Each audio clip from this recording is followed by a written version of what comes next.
Hi, everybody. Welcome to a very special episode of Am I the Asshole podcast. I'm joined today by an incredibly special guest. I mean, this person, maybe not specifically, but generally is referenced on the AITA subreddit. God, must be thousands of times a day. That's right, folks. A therapist. We welcome Lindsey, a therapist from Chicago, to the program. Hey, how's it going? Lindsey, it's such a pleasure. Thank you so much for reaching out. I believe you reached out to me and said that you thought I could receive therapy well, which was a relief. Or you referenced the fact that I'd had several bad therapists. You had heard an episode about that? Yeah, you brought up that you've had just some really crummy therapists, like who don't like respond to you or like text you back, or they kind of just give you these like platitudes. Like it sounds like they weren't really listening. Yeah, absolutely. I don't think I've had a single therapist besides the one I have now who's crushing it, that I actually feel is like a really good listener, observer, payer of attention. It's tough out there. I mean, yeah, I think that's a thing that we talk about a lot because, you know, some people are told the classic get therapy. They get therapy and they have a middling experience or even worse, a terrible experience. And yeah, what would you say to those people? Oh, yeah. I think there are a lot of bozos out there. And like at any job, you know? Right. We get this idea that like there can't be a bad therapist, or that like a therapist is an all-knowing person. And they're a human being. They're a therapist probably 40 hours a week maybe. And the rest of the time they're a person. So they have flaws. Mm-hmm. They have biases. And just not everyone is that good at their job. And I think it's kind of one of those careers that some people get into it for the wrong reasons. That could be a lot of different reasons. But yeah, I think there are a lot of things that contribute to that. But I think a lot of people, they might go to a therapist that either kind of isn't great or just not a good fit. And people really personalize that. And they say, oh, I'm not going to do well in therapy, or I'm just too much of a mess to get any help. And it really impacts people, and it like keeps them from going back. Like it can be kind of traumatizing because you're going to therapy because you're in a real need to either understand something or to heal from something.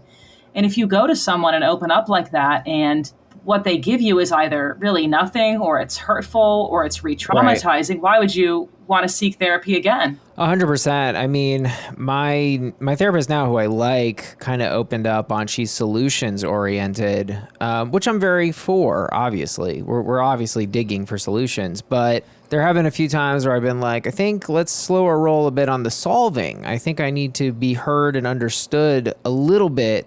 And so I've had to kind of call her out, but that's the great thing about her is that if I direct her, she can really take that and understand it and work with it. And so, and she, you know, she's listening. Yeah, no, that's great that you can feel comfortable giving her feedback. Part of like solution focused is like, yeah, having goals, but like there's also like the need to be understood is really powerful. And when we get out of like situations that are difficult, or we don't feel understood, or we feel judged, or just demoralized, like feeling understood can be such a relief and so powerful in terms of just healing and moving forward.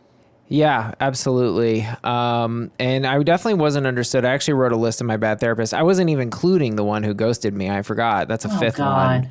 I've had 5 therapists that I've gone through. Okay, in the first one's defense, it was $200 a session, and I just had to pay $200 a session. So like that was way out of my price range. But I was like, I need to do this. Like, but the thing that actually made me really be like, okay, I think I'm out with this guy is I was on a thread with him going on about something, and he just really left turn out of nowhere just goes, well, you have a weak impression of your father. What's your first memory with him?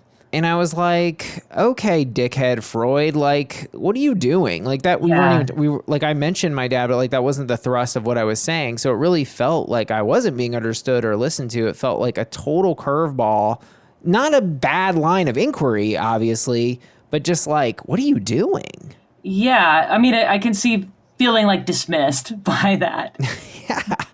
Yeah, it felt like he wasn't really listening. He heard father, and then he's like, let's go down the childhood memories path right now. And it's like, dude, come on. You're not present. You're not being present. Yeah, and I think stuff like that can cause people to put emphasis on things that like, you can get distracted almost, right? Like you were talking about something completely different, and you brought up your father, and you're like, wait, I'm talking about something else. Now there's something with my father. What is this? Like, yes. Yeah, it can be confusing. Totally, totally. I think focus is a huge part of it. Feeling like you're being focused on, and then feeling like you're meeting out a particular issue, right? Yeah, absolutely. That's why so much of it is like that we learn is just reflective. Right. Letting people know, okay, I hear what you're saying, et cetera, et cetera. Yeah, yeah. I think I crave that a lot. I guess since you brought it up, my one thing I do, and I've noticed because I've had 3 COVID breakups, is I do write everything down, and it's very compulsive in the early phases. That's kind of how I process. Like I need to write literally every memory I can come up with. I don't even necessarily go back to it. What do you make of that practice? Does it help? Do you feel like it helps you? Tremendously. Yeah. And like once you get it out, are you still ruminating on those things that you've gotten out? No. And my best understanding of it is based on the things I don't write down, because there's a couple things obviously I forget, or there's just nothing for me to associate into. And like, then I'll be struck with a memory and I'll get very emotional because it's like, oh, that was like a leaf unturned. And I guess part of it is like when a relationship ends, you sort of have to re-render every memory you have with this person in this new context, which is like, it's over. Yeah. I went through a COVID breakup too. They suck. They're not fun. Yeah, it was a blast.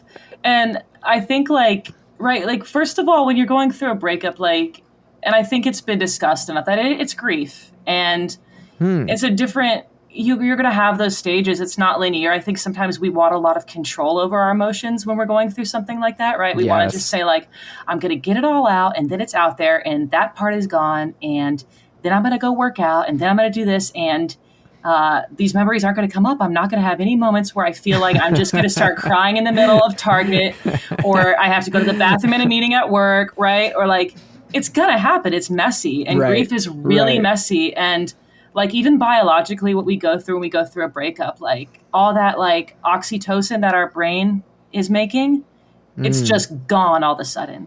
And so we're going through a withdrawal. It's like going through a drug withdrawal in some ways. And so not only are there are studies that have been done. They have run people through MRI machines who were, quote unquote, heartbroken, and even just showing them pictures of their exes. They had this the imaging, the parts of the brain responsible for reward, it lit up. Yes. And so but you're also getting this reward, but looking at it and going, well, this person's not in my life anymore. So there's a lot of pain. A lot of studies show what our entire body goes through. So breakups too, they're really, really physical on top of being just emotional and missing that person. And also think about the routine that we're out of. We are such creatures of habit. So not only are we kind of evaluating ourselves, what did I do wrong? What could I have done better? There's this whole other level to it of a routine being gone, this physical symptoms that we go through. Because I think both of us could say, I think anyone listening could say that when you're really heartbroken or any breakup, it feels like something bigger than just being sad. It feels really heavy. Yeah, I mean, I've tried to write comedy about breaking up, and it's very difficult. But I think one thing that fascinates me is that it is physical, and I think about the classical concept of the heart, we used to, you've got heart. There's this whole language on, obviously it's kind of all in your brain, but you do feel it. You feel it in your physical heart. And I don't know why that is, but there's an ache. Yeah. I mean, our brains register physical pain and emotional pain pretty much identically. So sometimes our body just doesn't know that it's emotional pain. It thinks that we're in physical pain. That's why sometimes it turns off our desire to eat, our sleeping. That's all turned off because our brain is telling us, I'm in danger. So I don't have time to eat or do pleasurable things. I'm in danger. Something is wrong. So it's tricky. You're not always thinking clearly when that stuff is going on. So a therapist, friends and family are great. Routine is great. But sometimes having someone to reflect on that in therapy and figure out really mapping out what's going on can be helpful. Yeah, I think so. I think another point or a thing that occurred to me a lot is the intellectual versus emotional gap, which I think is very aligned with what you're saying. It's like people would be like, well, don't you think it's a good thing that it's over? And I'm like, yes, it is. And I intellectually know that because, it wasn't a good relationship. And that's why it ended. But understanding that is there's such a huge gap between that and feeling it, which takes so much longer. Yeah, I think that's a big part of it too, is like when we're going through anything, whether it's like a breakup or just depression, it is hard to separate like the intellectual from the emotional, because if we feel really bad or like we're feeling like we're a piece of shit, like it's really hard not to intellectualize that or like to look for proof or evidence for those things, like I'm feeling really bad. Okay, it must be, let me like seek out reasons that I'm feeling bad. Let me find evidence. Let me comb through every time that someone told me I was a piece of shit and put this case against myself together. I guess that's where everyone goes, to a guilty, reflective place. And that's a good thing because you do need to learn from the experience. You do, and I think there's like, with anything that happens, a breakup, breakups are kind of the big one. I think we're seeing that a lot during this pandemic, but there's reflection and then there's like ruminating. And I think sometimes people get too much into the ruminating. I know myself have had trouble with that. Ooh, interesting. So the rumination reflection gap. You find yourself thinking about something and you're like, I've thought about this so much. What am I still hoping to achieve by thinking about this? Like, I had a therapist describe it to me like a medicine cabinet, right? Where you have that has mirrors on it. And when you open it up and you look inside and it's just endless reflections of mirrors and mirrors and mirrors. Like just endless looking in. And at some point, it's kind of useless. I'm with you. Like, is this hurting me more than it's helping me? Yeah, I mean, me and my dad had a bit of a debate about this where obviously you can control your thoughts. You can sort of put things away, if you're in a breakup or grief of any kind, you've got to still have your job and do certain things, whatever, go pick up donuts, whatever it is you need to do. But I guess we were kind of going back and forth as he's like, choose to move on. And I didn't really like that rhetoric, I guess. I guess for me, I feel like if you're feeling something, you just need to let it happen as much as you can. Obviously, there's times when you can't, but I don't know. I guess I felt like there were times when I would push myself to socialize, but then I would be out and I would start to feel emotional. I'd be like, I'm ready to go home now because I've got shit I need to feel. I think that's totally okay. You can't, like, you went out for a little bit. Right. And you're like, this is enough. Sometimes when we're going through stuff, right? Like it might just be 30 minutes that you can go do something, but that's 30 minutes. Like you do not need to have a whole day out with somebody if you cannot emotionally or physically or mentally handle it. Right. Like that's too much. I think I lasted a full hour. So you kind of alluded to this. I mean, you said you were talking to another therapist. Lindsey asked, another Lindsey, she said, who does the therapist go to when the therapist needs therapy? Therapy. I see a therapist. Most of the therapists I work with see therapists. My therapist sees a therapist. So it's kind of this endless line of us all seeing each other. But yeah, I mean, I would definitely recommend it to a therapist because we need to. We're taught in school how to kind of compartmentalize. And there are times when like I hear really horrific and heavy stuff. And I tell myself like, the thing is, honestly, after a couple of years of this, I can go home, I clock out and it is done. Like I'm not thinking about it. I'm thinking about everything else. But realistically, some of that is going to stick with you, right? Yeah. It's, you've seen the movie Office Space. Of course. Where they're stealing like a fraction of a penny every time, yeah, right? It's that. Like after each interaction, you're keeping a fraction of a penny of that interaction. Oh, absolutely. But after over and over and over, it's going to be quite a bit and it builds up. So yeah. We have to have a way to decompress, and it's on top of having a stressful job. I mean, it's just being a person right now, being a millennial right now, and just all the shit that we have to deal with. Being a person right now is really fucking hard. And so most of the stuff I talk about in therapy isn't even my job. It's just life. And we utilize each other a lot. I think sometimes therapists that I work with, we'll talk and we'll just say, I had a really heavy consult. Can I check in with you about this? What do you think? And we can talk and just say, okay, I just needed to speak that and get it out. Obviously not with therapists we don't work with because of confidentiality, and we respect that. But yeah, definitely each other in both like a coworker sense and then like in a formal sense as a patient, for sure. You seem like a great therapist. I'm getting tempted to solicit your therapy. Thank you. So, I mean, this is a talking point that I've gone on about. I'm just curious what you make of this. You know, I hear everyone, especially, you know, a lot of my friends, and, you know, I think a lot of my friends have done fairly well in this, but everyone kind of does this thing of like, I know I'm privileged. I know it wasn't that bad for me. It's this disclaimer city, you know, but like, what do you make of, you know, and I've said before, like, I don't really care how rich you are, if you have a girlfriend, if you had 0 COVID breakups, like, this was hard for everyone. Yes. You know, why do we have this inclination to kind of disclaim our pain when we all know that, like, this was a seriously fucked up thing? Like, this is like virtually unprecedented in anyone's history. I don't know that there's anyone who was around, maybe I guess during the 1918 Spanish flu or whatever, but like, yeah, what do you make of the milieu? We're all kind of steeped in it. Yeah, I think that there is like that, and I've done it myself too. Like, yeah. It's, you know, I have this, and I had a job this whole time, and my family was safe, but at the same time, right, like, there are still things that sucked about it. Yeah. And like, if you and I are sitting in the emergency room and you've got a broken arm, and I have like a nail through my skull, like the guy in Happy Gilmore, and like my whole body is broken. Like, it doesn't matter. Does me being in more pain make you in any less pain? No. Like, it's all relative. And I do think that like privilege is something really important to talk about, I think. And it's something that we discuss in therapy and like examining our own. But there's a danger when things turn into a competition. And I'm not talking about identities or marginalized people feeling unheard. I think more where, and I think I even saw people kind of online, like during this, like, well, if you have this or that, or if you get to work from home, shut up. And maybe like, if you're having a hard time working from home, maybe don't talk to an ER nurse and complain to them about it. But it still sucks. Like, things are still hard. If they're hard, they're hard. And that's okay. Well put. V asked, when you listen to people's issues all day, some more extreme than others, you tend to get apathetic to some of them. I'm curious about their experiences with that and how they avoid looking disinterested when they feel that way.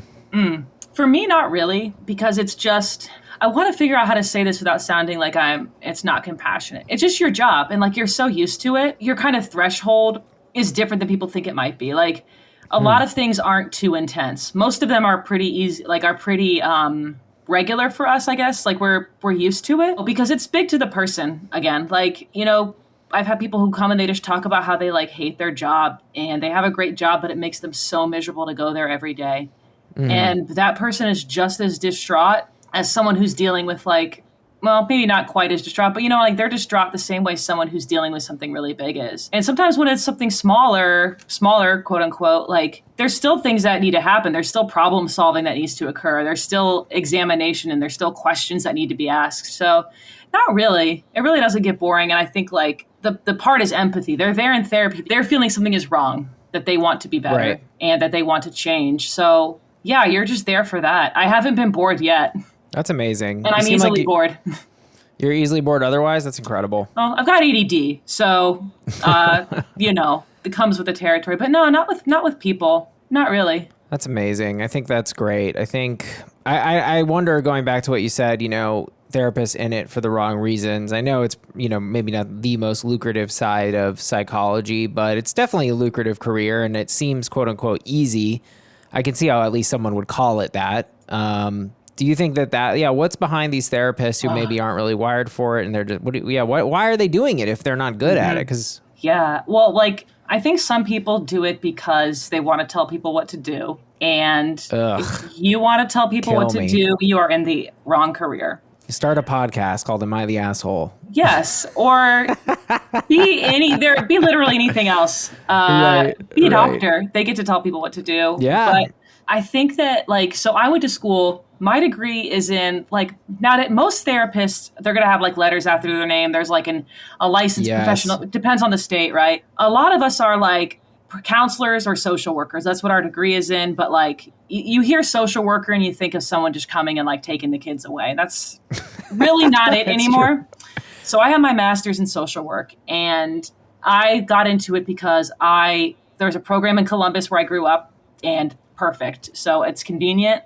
I liked kind of like the social justice element of it, et cetera, et cetera. So, but a lot of people that I was in school with were there for kind of moral reasons. So they they want to help people. And I want to help these poor people. And like, so there's a lot of kind of a savior complex, I think. That was a very rambly explanation, but Yeah. I went to school with a lot of people who, like, I work with a lot of folks who like use drugs, and I really enjoy that as a population. And there are a lot of people who they will spend their whole time trying to get that person to stop using drugs, right? Like, this person is here because they lost their mother and they're distraught. And they also happen to like smoke meth. I work with a lot of people who use meth.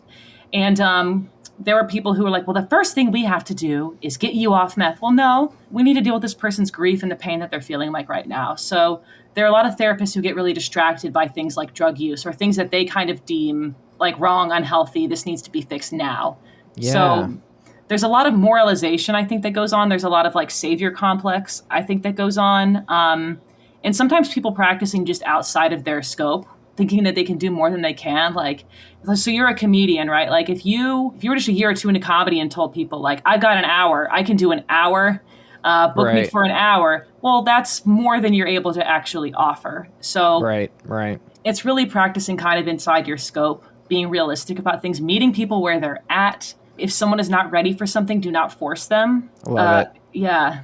I just know you're a great therapist. You're saying all the right things. Because I think, too, I have detected ego in some of my male therapists, especially where it is that. And it feels, I love what you said, meet them where they're at. It feels like, why are you trying to impose your own kind of way this should go? Just let it evolve naturally, you know? Yeah, we have a code of ethics we have to stick by. That's part of it. Meeting people where they're at, not forcing them into anything. Totally. Kins asked, and you're gonna have to define these terms for me because I don't actually know these terms. They said, ask what approach they're into and how they've managed transference and countertransference, or transference. I don't know. Yeah, transference, countertransference is kind of like maybe taking some of your own experiences and putting them into the situation. Interesting. I've never done that on this podcast, I'll have you know. No, everyone is constantly doing it in the Facebook group and on the subreddit. But I think managing it by like checking myself, really, stepping away. Like there are times where I'll have an interaction with a patient and I go, oh, that person, that really, I'm feeling kind of bad walking away from that. What is going on? And really thinking about it myself. Sometimes if I feel frustrated with a patient in a session, stepping like after the session, thinking to myself, what about that made me feel that way? Was that because I felt like I didn't know what to say in the situation and I felt incompetent? And maybe I was projecting it onto that person in my head. And sometimes it's like patients will look at you as you're someone in their life, right? Like a mother, daughter, sister, ex-girlfriend, whatever. And I haven't really had much of that problem. I mostly work with gay men. So there hasn't been much of that. In terms of models, it depends. So with some people like anxiety, there's like cognitive behavioral therapy. But I really like solution focus like your therapist does. And I really love like a strengths-based approach. Strengths-based approach. Like, what are your strengths and how can we use that to like tackle this situation? Okay, you've got like a sense of humor. You are insightful. How can we use that to help you heal with like this thing that you're dealing with? Because everyone on earth is good at something. And we all have these strengths. We all have coping mechanisms that we quite don't know we have. Like a lot of people will come in, they'll say, I don't really have any coping mechanisms. And then you start talking to them and they go, well, you know, I like to work out. I watch YouTube videos. I go to the beach with my friends. It's like, okay, so you do have some coping mechanisms. Right. You might just not recognize it as that. So I really like helping people reflect on kind of what strengths they already have. And I do like kind of some of the classic CBT, which is really good for anxiety and these like kind of negative thoughts that we might have that we don't realize we have, and how to identify those and like accordingly change maybe some negative behaviors that we have. I'm sold. Can we plug you? You can't do therapy with people out of state. Isn't that a thing? I can't. No. Well, I work for a nonprofit basically. So my patients all just come through the nonprofit. So yeah, I'm not like independent or anything like that, which I really like. Because if people are like, I can't pay, I'm like, it's no skin off my back. I don't care. That you're is not nice. Paying me. Yeah, that removes kind of a transactional layer to it as well. Yeah, and it's just not something I want to do. And no shade on any therapists who want to do that, because I totally understand. And the organization I'm at treats me well, and I get good benefits. And paid well enough that I would stay there and not do private practice, but there's like billing and stuff you have to do, and nightmare. Yeah, like all the therapists I've like talked to or read about, they're like, well, when you do private practice, you're like selling yourself like a business, and I'd rather do anything else in the world than like businessy business stuff. So I'm feeling good where I'm at. Yeah. Selena asks, how do therapists cope with patients continually not taking their advice and watching clients chronically self-sabotage? Yeah, well, we don't really give a lot of advice. I feel like you think that, but I feel like a lot of therapists do. Sometimes. Yeah. What do you like? What's an example of advice that you've gotten? I mean, I guess just I don't know that I can specifically go to an example, but I think it's kind of what you're saying of like trying to control the interaction, trying to sculpt the interaction too much. I think most of them are wise enough to not be like, oh, there's more vision to see, but they are like, there can be this element of, steering things as opposed to inquiring and understanding. That's really all I'm on about. Yeah, I think like it's trying to avoid giving advice because, right, like you've been you for 30 years and if I'm your therapist, we've met a couple times. So who knows you better? It's definitely you. So like you're the expert on who you are. And so for me to like not take it personally, if someone, like if you do give advice, if I say like, and I know you already work out, so this isn't like me telling you need to get this advice, but like, I said, some people feel like exercise can really help. And if you come in and you say I didn't do it, for me to get offended that you didn't take my advice, that's a me problem. That's not a you problem. Right. If a therapist gets upset about someone not taking their advice, like that's about the therapist. It's not about, they're not really doing what's best for the patient. So on the other side of the coin, are you disappointed when you don't see progress? And then on the other side of that, are you extremely rewarded when you do see progress? How do you manage that? Yeah. I guess it depends on like how you define progress because we all define it differently. A former patient was an actor and had a lot of anxiety. And for him, like sometimes it's reframing goal. We talked about, let's try to like, he got this part that he wanted to have and he was offered it. It was kind of his goal. And then he got it and he kind of realized, I'm not ready for this. And he declined it. And I was actually really proud of him because he was able to identify what he was ready for and what he wasn't. Yeah. So it might seem like, oh, this person gave up, but I don't think he did. And progress can be, it doesn't need to be this monumental thing. I mean, you're showing up every week. That's progress.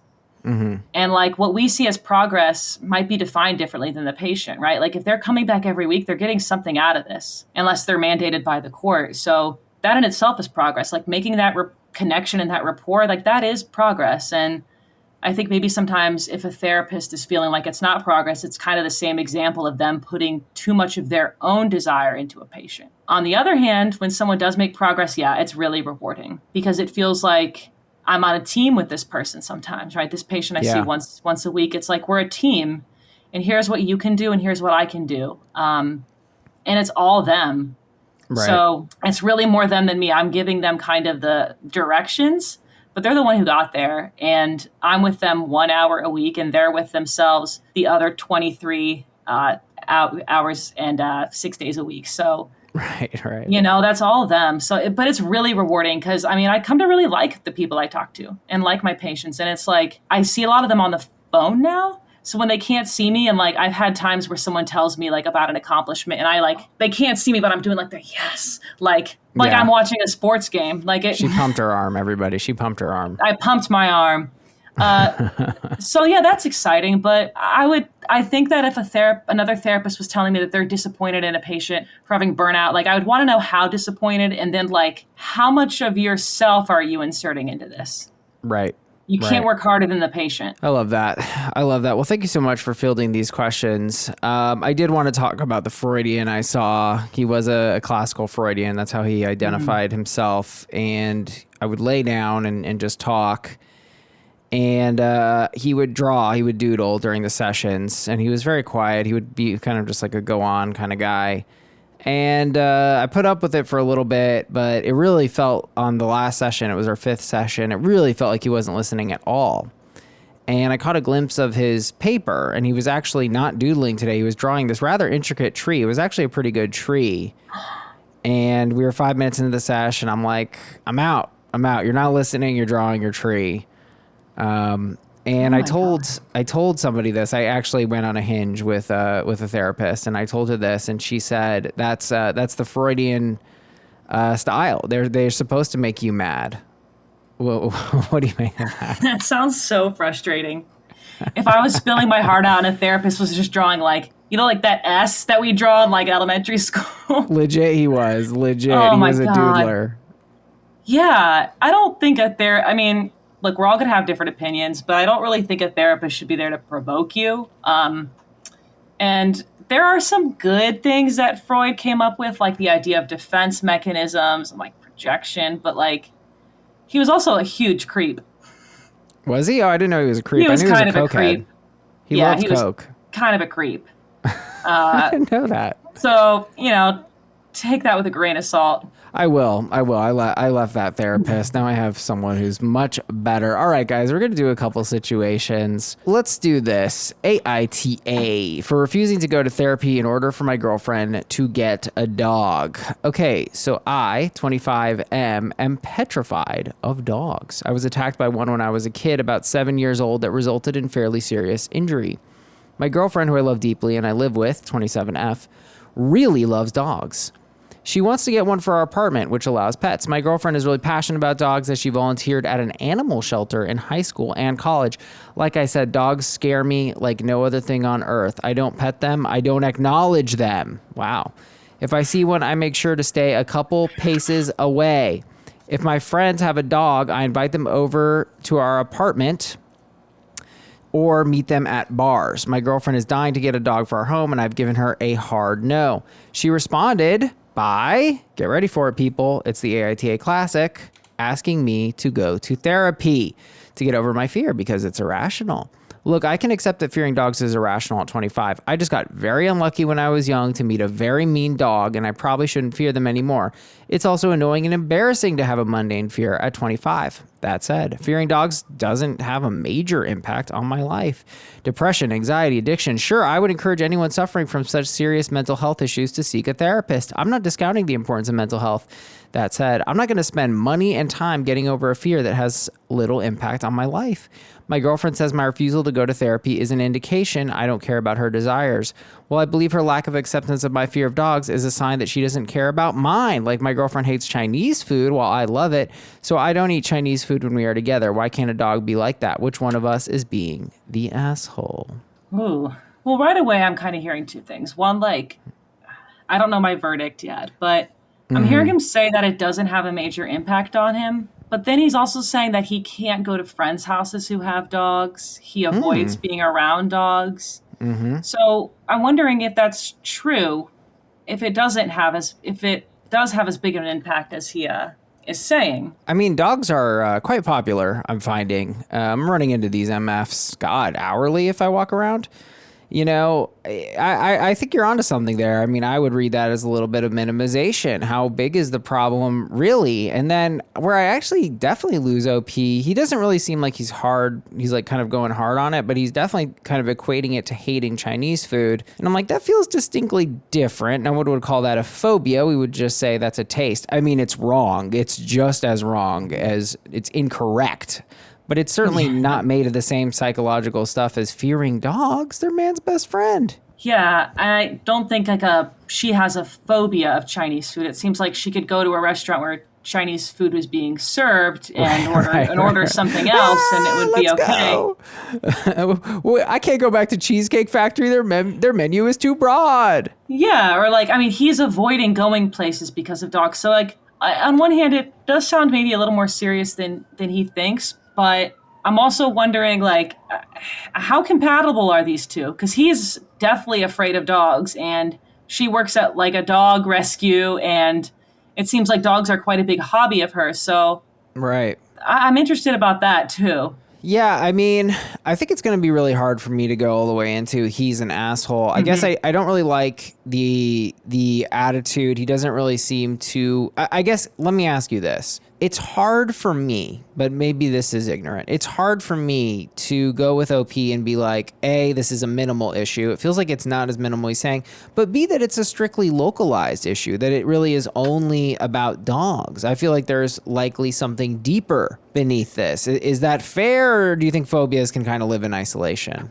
I think they can live in isolation. I think it's it's quite treatable. Really? So you think he would do well in therapy if he wanted to, but it's hard because they both really want different things in a few ways. He doesn't want to go to therapy. She wants him to. Yeah. And it's almost kind of like, if he doesn't necessarily recognize it as a problem, how productive will therapy be? I think couples therapy would be a good idea for these two. Interesting. It sounds like they're having a hard time figuring out where the other one's coming from. And yeah, I don't think he's an asshole. It's also scary to confront. Like, and I don't know him. He might be scared to confront this phobia. He might not think it's that big of a deal. It's also probably, when you're really afraid of dogs, it might be hard to imagine having one in your house, even if you're not afraid of them anymore.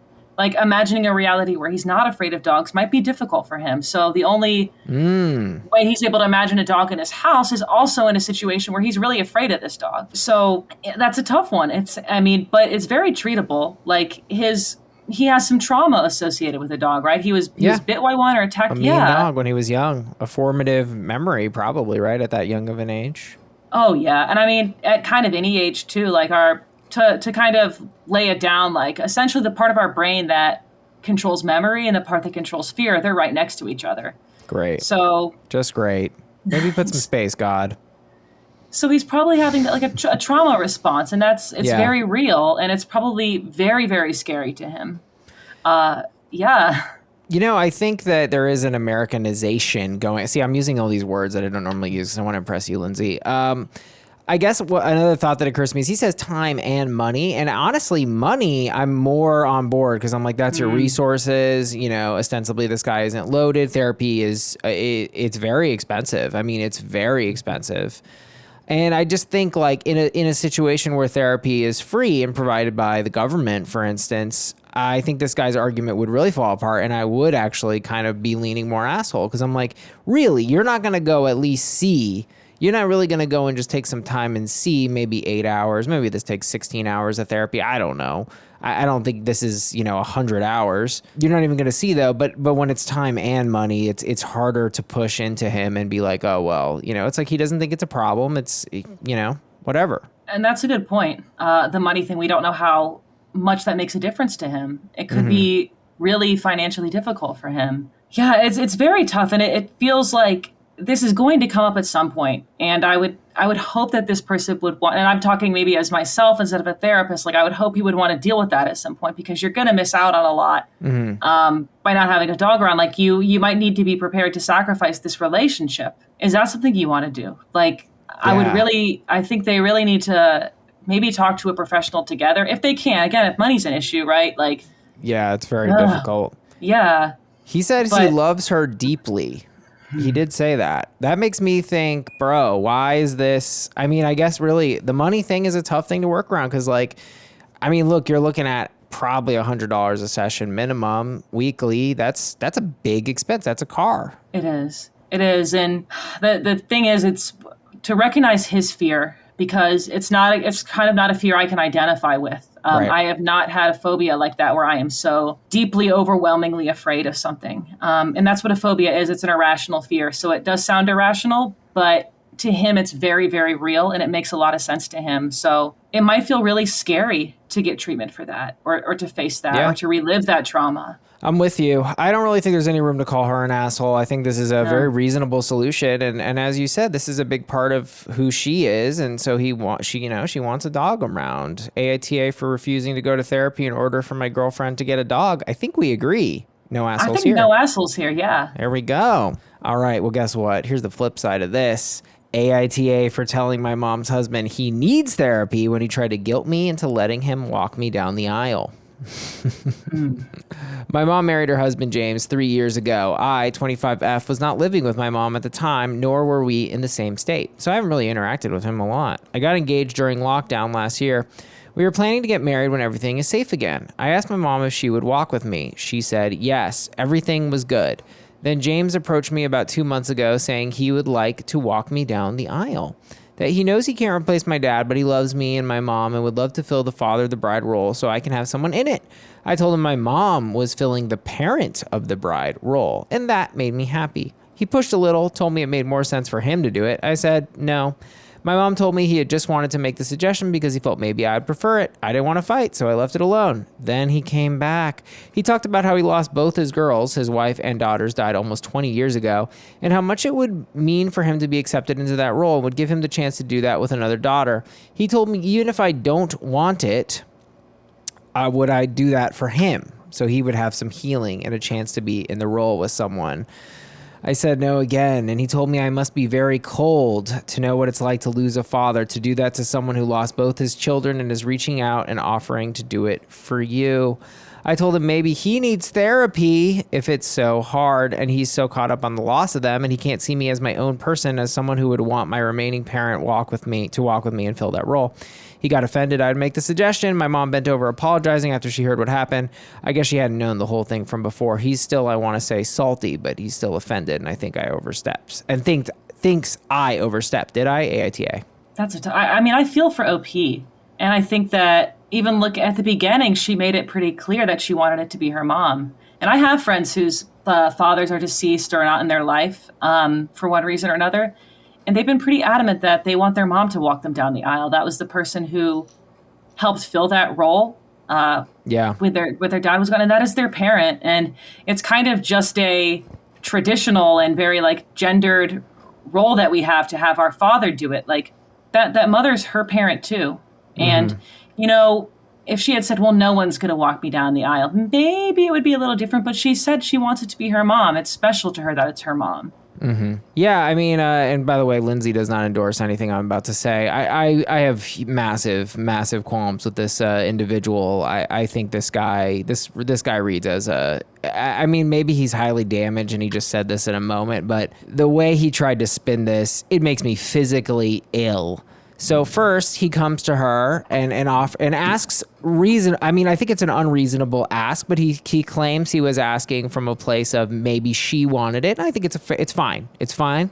I think she was very clear about it. He did push back a little bit, which is I don't love it, but that's fine. He didn't do anything wrong and being slightly pushy. That's fine. Where I really am starting to boil with rage is that he then comes back again and says, so he would have some healing and a chance to be in the role with someone. She says no again. And then this is where I'm like, dude, fuck you so much. He then calls her very cold, big fuck you. That's a character attack, wildly inappropriate. Says to know what it's like to lose a father, to do that to someone. So now she's doing something to him? Interesting. Who lost both his children and is reaching out. So, I think her response was actually very measured. You know, telling him he needs therapy. I would have said, fuck you, don't fucking look at me. I probably wouldn't have said this, but that, like, the entitlement of that reads to me as like narcissistic. It's like, what is going on? You made this whole thing about you. It's utterly delusional that I already told you, and now you're and that you think this would heal all your pain is also like incredibly like off base. What is going on? Oh yeah, I'm nodding my head at everything you're saying. Like it's interesting because, and I do think he's making it about him. Like that really, a big thing my dad told me is like when you become a parent, it stops becoming about you. Yeah. And so on one hand, he wants to fill this parental role, but is he really acting like much of a parent? I don't think so, because he's making it about him. Applause. You know, who is this really for? It's really not for her. I think that's pretty obvious. I don't think she's out of line to suggest he go to therapy, because he's trying to use her wedding to heal in some way. Yeah. And that's really not, I'm sure she wishes did she say her father passed away? I think so. I think that's what happened with him. Yeah. And so unless they had kind of a difficult relationship before he passed, I'm sure she really wishes that her father was there. Right? Like that might be difficult for her to not have her father there on that day. And she wants her mother to do it. And he doesn't need to make it any more difficult for her. And that may be me. I'm assuming her feelings there, but you know, he is making it about him. And also, like you said really well, like she said no over and over. Mm-hmm. She said no several times, and he needs to respect that, because then it becomes uncomfortable for her to say no again. and again and again. Yeah. Yeah. I mean, I think there's something really about people who take shots like this in conflicts. They start throwing adjectives at your way. You know, you're cold, you're emotionally unavailable. I mean, it's just childish, really. It's like, now you're attacking me. You're trying to paint a certain picture of who I am, you know, and then the context of here, I think, is that he's basically trying to violate this boundary of hers, which is the answer's fucking no, dog. You know, I really don't like him. I'm curious, though, what you make in general of, I guess, I think in a conflict, telling someone to get therapy, I would advise against, because I think it is, unfortunately, it is a charged thing to say in the current play. So like if, you know, for instance, you had a big fight with your partner and then during the fight, you're like, you need therapy. I would say that's not good, because that's going to be read as there's something wrong with you, even though I don't think that's necessarily true with what getting therapy means. But instead, that's kind of a 2 days later, we're talking about what happened. Hey, you know. Yeah. What do you think of that? I don't think she's an asshole. And I think that, like, telling someone that you think they might need therapy, it depends on the relationship you have with them. And I think it depends on how you're saying it. I think that she gets a lot more leeway because of the power dynamic. He is like a parental figure. Yeah. And I think that, like, children shouldn't be having to tell their parents, you need to go to therapy, because of the way because of the way he's treating her and acting. He's kind of the one who, quote unquote, started this. And I don't think it's unfair of her to say that to him, because she said no over and over. And I think sometimes there's this part that thinks we need to have this perfect reaction when someone's pushing our buttons, but we've said no several times. Right. And so I think that her response is warranted. And I do think he probably needs to go to therapy to deal with this, because if you're using someone else's wedding to deal with this grief, that's a pretty big indicator that it's impacting you a lot. Yeah, I mean, I think the very logic of that says you got some shit to work out, my dude. Coffee Sponge writes, what kind of man has the audacity to ask a woman he barely knows to turn her wedding into his personal therapy session? Does he really believe that a 45-second walk with a stranger is going to cure him? Why is he asking her to give up what she has planned on an incredibly important day just to cater to his wants? I have run into this kind of thinking before with weddings and symbology. There's certain people who kind of, you know, they feel meaningless and they're looking for this, because I think a wedding is very symbolic. Essentially, it's one of the ultimate symbols, you could maybe argue, right? Yeah. And just people wanting to be involved in a formal sense with a wedding or whatever it may be, a funeral or whatever it may be. And I think it's a very ego-driven move, because it's like, as you put so poignantly, it's like you're literally asking to fill a parental role and then acting the exact opposite of how a parent would act. Yeah, I think that it's perfectly fine. It's her putting up a boundary. Totally. The second he said he needed to use this to heal, I think she redirected him to the appropriate place to heal, which is therapy. You're right. No, and I wasn't even trying to come for OP when I said her throwing out therapy, because I mean, in this case, it's almost like he's spelling it out. He's like, both my kids died, so, and she's like, well, yeah, why would that be relevant to my wedding, sir? Yeah, I don't think you were doing that either. It's important to, like, talk about that. People asking each other to go to therapy, because it's happening more and more. Yeah. And it's important to identify when that's helpful and when it's not. I think I won't at this point date someone who isn't at least 100% open to getting therapy and cool with it. Oh, yeah. That's where I'm at. It's so important. It's so important. I'm doing doubles, Lindsey. I'm doing twice a week. My therapist was like, I think this might be too much. And I was like, I'll tell you when it's too much. I'll tell you when I've had enough.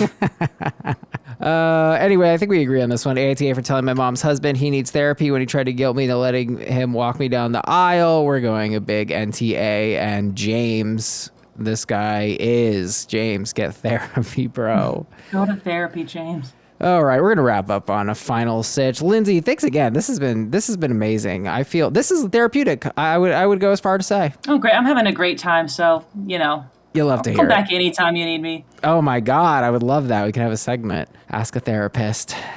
AITA for expecting more from my therapist. I started seeing a therapist at the beginning of the year, and it's been really helpful.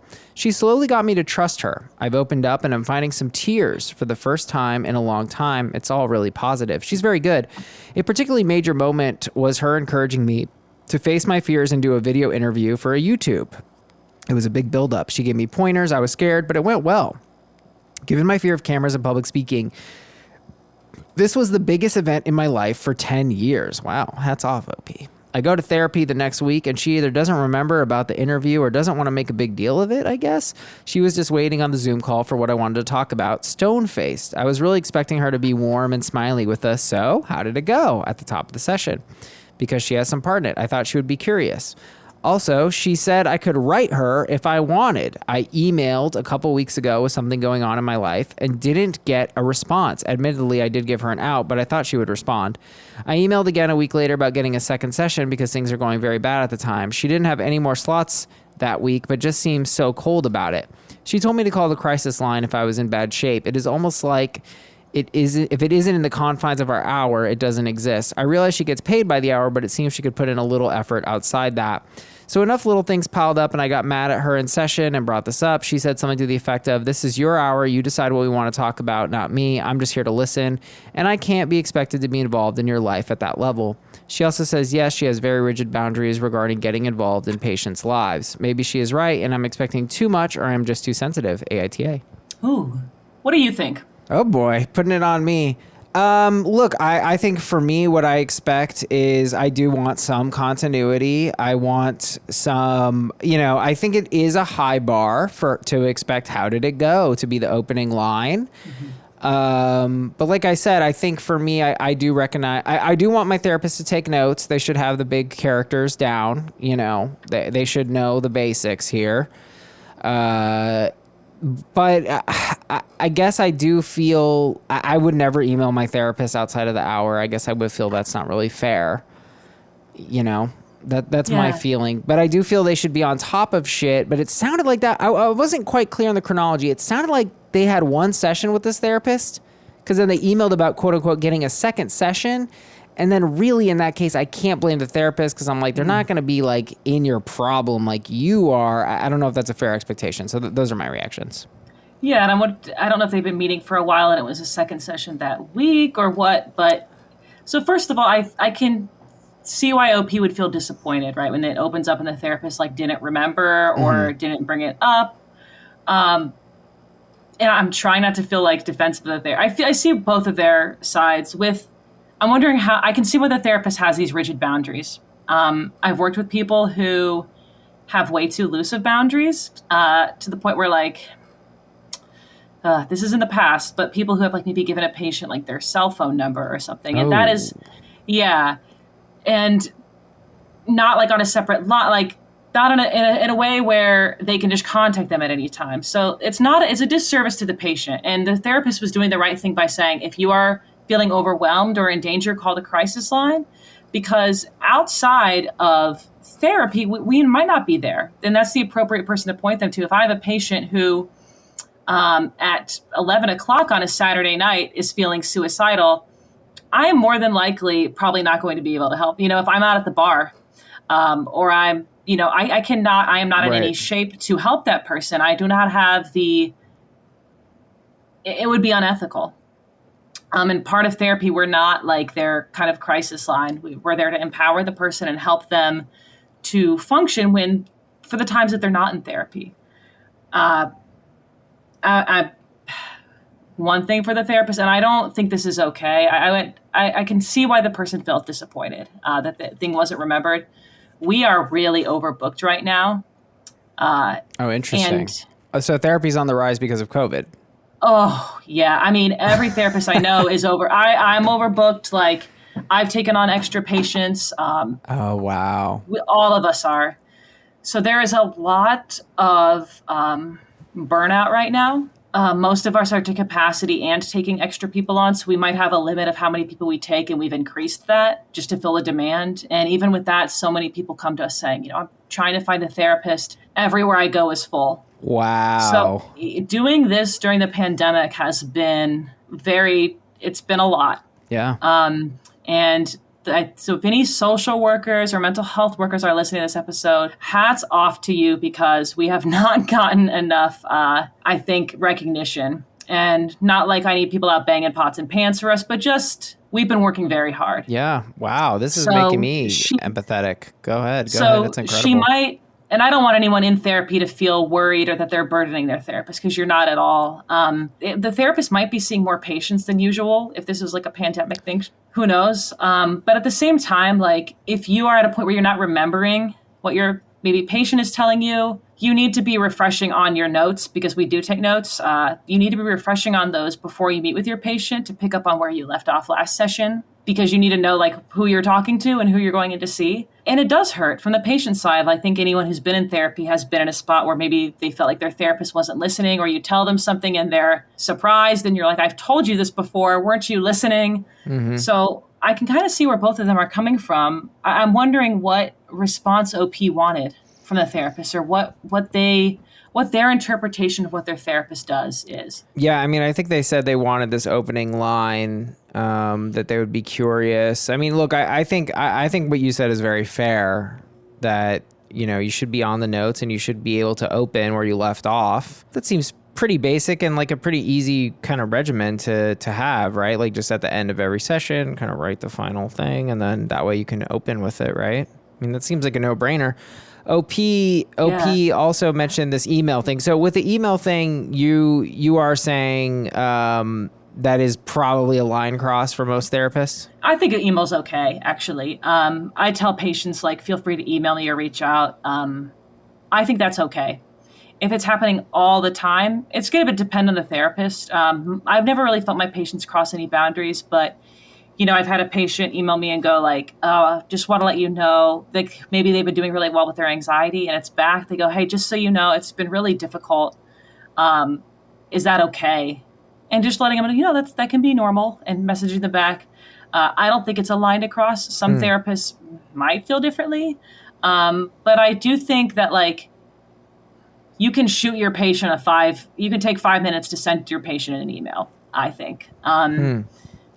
And it sounded like, this is also from OP's perspective, but I hear the therapist getting a little defensive almost in some of what OP was describing. Mm-hmm.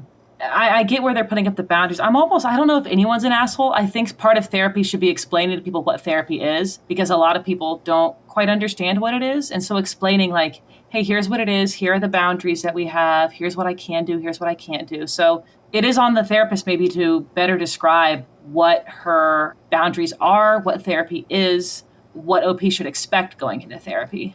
Yeah, I'm with you there. My therapist did do that and has laid things out pretty cleanly. But overall, I'm with you. I think that what you're saying, which is, you know, lay out the information of how this should go down. And I think a therapist has a right. I think it's really cool that you say that they can email you, but I don't necessarily think, I just see that as a vector that could be easily abused and overdone. And I don't know. I wouldn't feel comfortable doing it. It generally depends. Yeah. I think on the patient. If it's like logistical, like scheduling, yes, of things course, like that. Of course.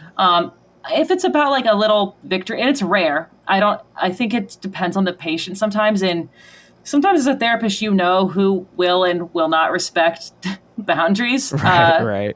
So, you know, it kind of can depend on the person, but I've always felt people respect mine. I have emailed a therapist once that I had just to share good news. And be like, you don't have to respond. I'll talk about it in the appointment, and just left it at that.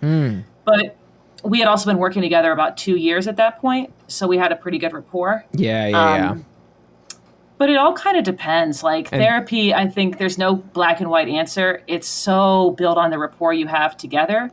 The communication is key. It's a relationship of a kind, and the therapist needs to communicate, and the patient needs to communicate to the therapist too. Right. Yeah, I think overall we're aligned here. I definitely understand why OP is in pain, but I think that's part of just unrealistic expectations. Potentially this was the second session ever. You know, I do hate defensiveness in a therapist, because I'm like, at least make the other person feel heard. Maybe if you're not going to apologize, at least kind of own your shit. But I don't think they really cross the line from what it sounds like. So I think we do agree, AITA, for expecting more from my therapist. No assholes here. Yeah. Lindsey, I cannot say enough. This is the magic of Twitter. Thank you so much for reaching out. Thank you for listening to the podcast. I'm highly flattered. You called me insightful at one point. I don't know if you meant it directly at me, because it was sort of in a hypothetical space, but I'm giving myself the compliment. You're a gem and a half. Thanks so much for doing the show. Oh, anytime. Thanks for having me on. Happy to come back anytime. Love the pod. You'll love to hear it, folks. All right. Well, Lindsey doesn't have any plugs, so she wanted to remain anonymous, but I would plug her. But, that's it. This is great. Thank you so much. Thank you.